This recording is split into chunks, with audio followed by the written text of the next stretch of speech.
SMT Nation, what is going on? It's your boy, the SMT. I want to talk about AT&T home internet. We're going to talk about the fixed wireless access just a little bit, and then we're going to be talking about the fiber and the wireline. So there is definitely confirmed going to be a delay to some of the fiber to home connections due to fiber shortage. So, Moose talked about it a little bit before. We weren't really feeling the constraints just yet, but it looks like now it is definitely confirmed by executives and leadership over at AT&T. So AT&T disclosed this at the Oppenheimer conference that's happening this week. They are estimating the construction delays to cost them about 500,000 connections this year. So the way that this is happening is there's a shortage in supply of the fiber from the providers for AT&T.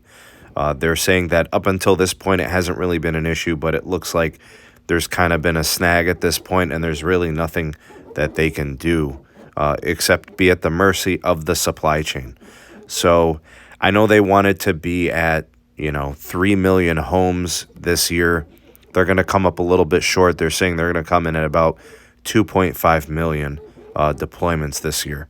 So it's still not a bad number, but, obviously they wanted to get as many as possible. It's a big part of their business, but what are you going to do? It's global shortages. So what we're talking about here in terms of shortages, why is fiber coming up short? It's the semiconductor, it's the chipset shortage, right? In terms of the production and the raw production of materials, right? So here it is kind of rearing its ugly head. Again, we hadn't heard anything about it specifically towards AT&T or any of the other internet service providers directly, but I think now we're going to start to see it.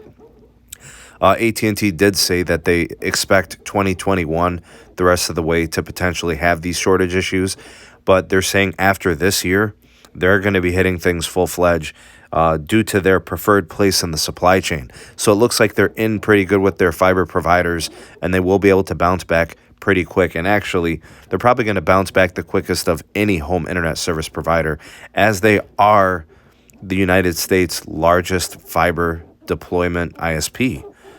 So, this should put them at about 15 million locations, through the year. They want to double that by 2025 and be in like 53 million households. Offer to 53 million households. We'll see how many people take on the service. They're talking about trying to reach 40% of the people there, putting them on the service. So we'll see what happens there. But that preferred place in the supply chain, I think, is really big. Nobody's bigger than AT&T when it comes to this sort of thing. So I don't doubt it, and I think they're probably spot on with their assessments. The smaller ISPs, like regional ISPs, those that are, regional, smaller businesses, they're probably going to be the ones that feel this more and for a longer amount of time. I do think AT&T is going to bounce back pretty quick. But to kind of follow up, they did also speak to the fixed wireless access. They do want to do it. It's going to be more situational, and it is probably going to be more like rural America, where the fiber deployment just doesn't really seem to make sense. So maybe in places where they've got some old copper, where they've got the old DSL, and it makes more sense for them to just go ahead and do fixed wireless, do it over cellular, and get people connected that way. And with the infrastructure bills that are going to be up and coming here, that could really be to the advantage of the carriers to deploy.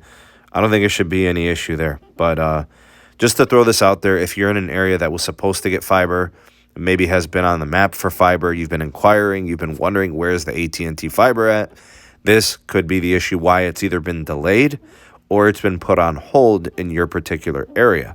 But anyways, just as an update, good to know, thought you would like to know. If you appreciated this update, let me know by liking this video and sharing it to all your social media platforms.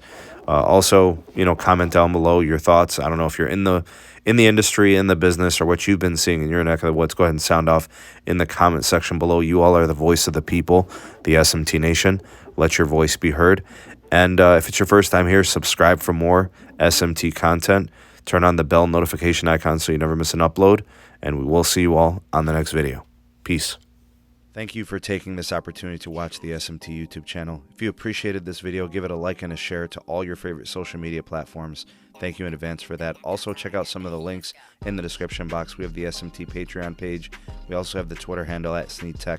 And do check out the audio-only podcast available on all the major podcast platforms. And if you are new, have not subscribed, go ahead and hit that subscribe button and activate the bell notification icon so you never miss an upload from the SMT. We'll catch you on the next video. Peace.